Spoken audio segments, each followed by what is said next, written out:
Hello and welcome back to Where in the World is Jake Weddle? Jake Weddle doesn't even know. Can I stay in one place?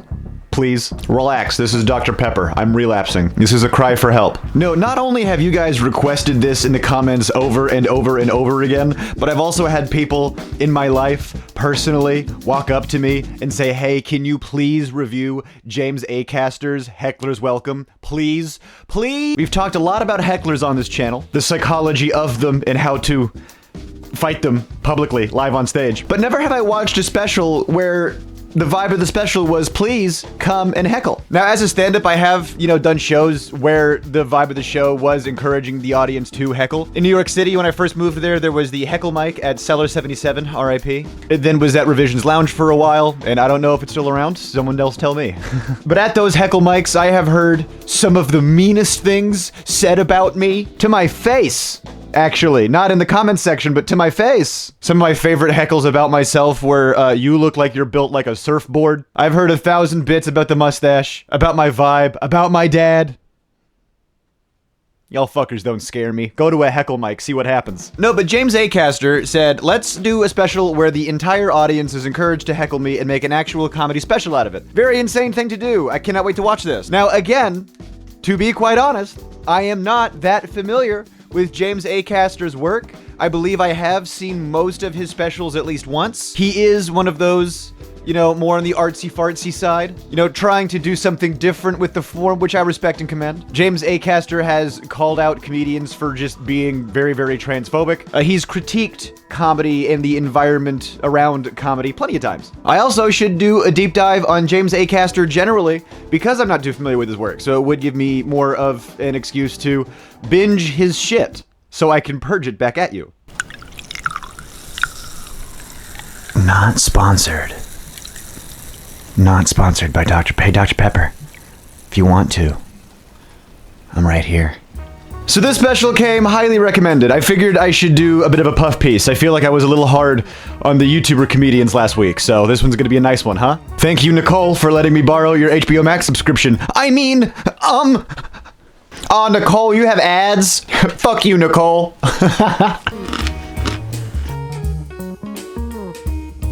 Okay, I'm like fucking 1 minute, 12 seconds into this. What the hell? This is great. Excuse me?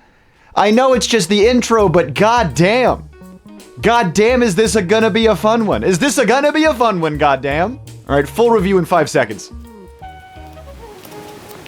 The mic! They had to fix the mic! I wrote down that the audio problems were happening, and that's interesting because this is a live performance, and as I get back into it, they switched the mics out and they kept it in. This is so interesting!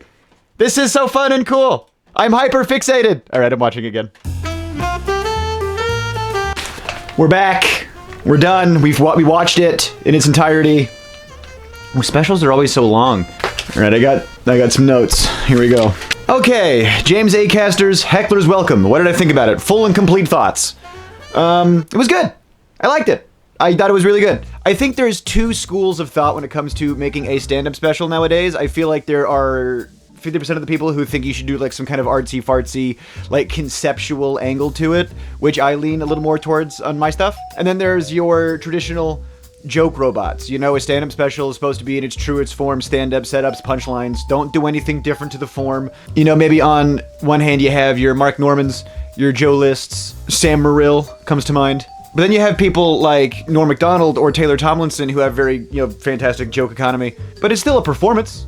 You know what I mean? Like, there's still an ethos, there's still a vibe. Thematic resonance, subject matter, It's not just isolated joke, isolated joke, isolated joke. There's, something happening artistically. It's not just being a joke robot. And then you go the complete other way, where you have your Hannah Gadsby's Nanette, your Mark Birbiglia-esque thing. Colin Quinn's doing one-man shows on Broadway. They're not even called stand-up specials. So James Acaster's Hecklers Welcome very much exists in a place that I personally love. I think it fits that line of the best of both worlds, where the material is solid. This is, technically speaking, traditional stand-up comedy with some artistic flair.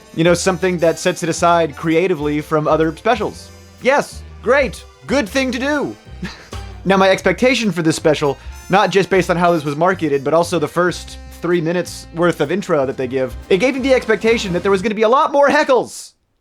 I'm a little disappointed by how little heckles there are. Now, it is James Acaster's audience that he's encouraging to heckle, and James Acaster doesn't exactly seem like the type of comedian that lends himself to having a very heckly audience. This audience is very polite. These are the nicest heckles. These are the most dork bitch-ass heckles. Excuse me, pardon me, Mr. James Acaster. May I give a heckle next? And look, James Acaster is a really funny comedian. He's really great. He's really witty. He's quick on stage. His responses to the heckles were good and professional. There just weren't a lot of heckles, because heckles are usually a mean and rude thing to do. You gotta be a type of person to want to heckle, and the fact that James Acaster has cultivated a very polite, looks like predominantly female audience, full of people who like thoughtful stand-up, not a lot of hecklers in the crowd. But what he does thematically here is the hecklers kind of represent something to him in the special, which he alludes to in the subject matter, but it's more evident artistically in the way that the production is done. Where the heckler is kind of a metaphorical manifestation of James Acaster's childhood self-doubt. Oh, I love comedy, you know? Like, he does this bit about how every time he hears a heckler, he thinks back to himself looking in the mirror when he's 6 years old going, that wasn't a very good impression at all. And so for that to be established, the meaning of Hecklers Welcome kind of takes on a new thematic connotation in that regard. The intro gave us the impression, and the special throughout gave us the impression that I, as a performer, am trying to get used to the uncontrollable variables. He talks a lot about his relationship to stand-up comedy and his relationship to himself and being perceived, you know, the anxiety that is caused, you know, the way he deals with that anxiety in his performance, but also in his personal life. Because this special, he doesn't just talk about his relationship with stand-up comedy, although that is most of it. He also talks about his relationship with his family, growing up. He therapizes upon how those things influence his stand-up and how they're all related to each other and all what makes up James Acaster in his brain when he goes on stage. Similar themes that we saw in Neil Brennan's Blocks special, but where Neil Brennan went with the mental blocks that make up his personality, James Acaster has chosen to personify the heckler as a manifestation of his self-doubt. Well, if I got so excited to talk about thematically what's going on in the special, I didn't talk about the production yet. Let's talk about the production. Lighting, set design, I want to say costume, you know, the outfit he's wearing. You know, it's all great. You know, camera work is really solid. I think they mentioned something about this being on film, maybe. I can't confirm or deny, but regardless, the cinematography is beautiful and it's shot excellently. He's doing theater in the round, which I've seen work in a lot of places. The special reminds me a lot of Gerard Carmichael's 8.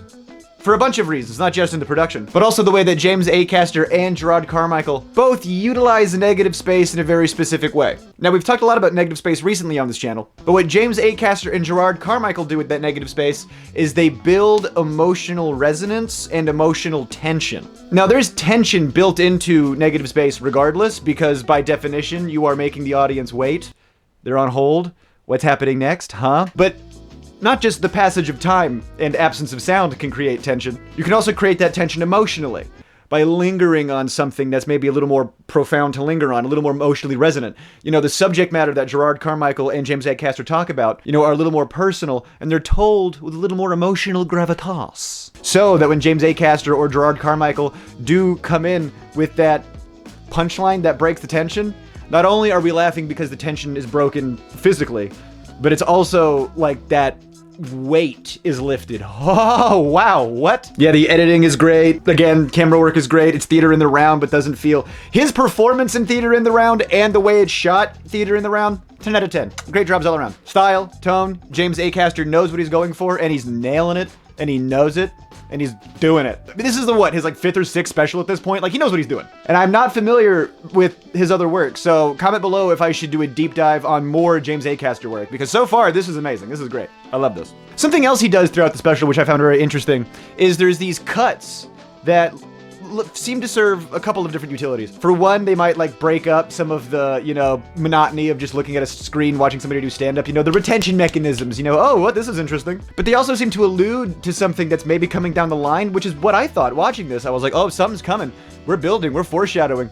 And then nothing ever becomes of it. We just kind of cut to some silly things, you know, and that builds mystery, but I feel a little blue-balled. What was that about, James? You just trying to keep my attention?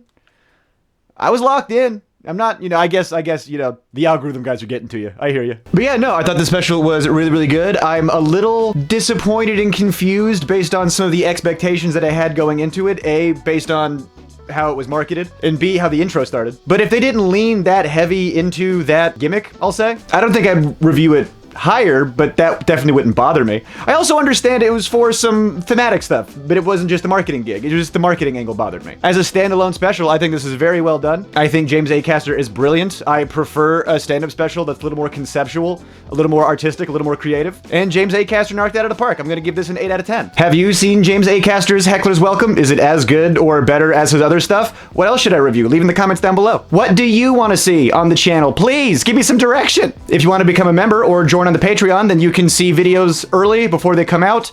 You can also get priority chat with engagement and exclusive content. Maybe. There's some, not a lot. I'm working on it. But at the very least, you can like and subscribe. All that jazz. I appreciate you.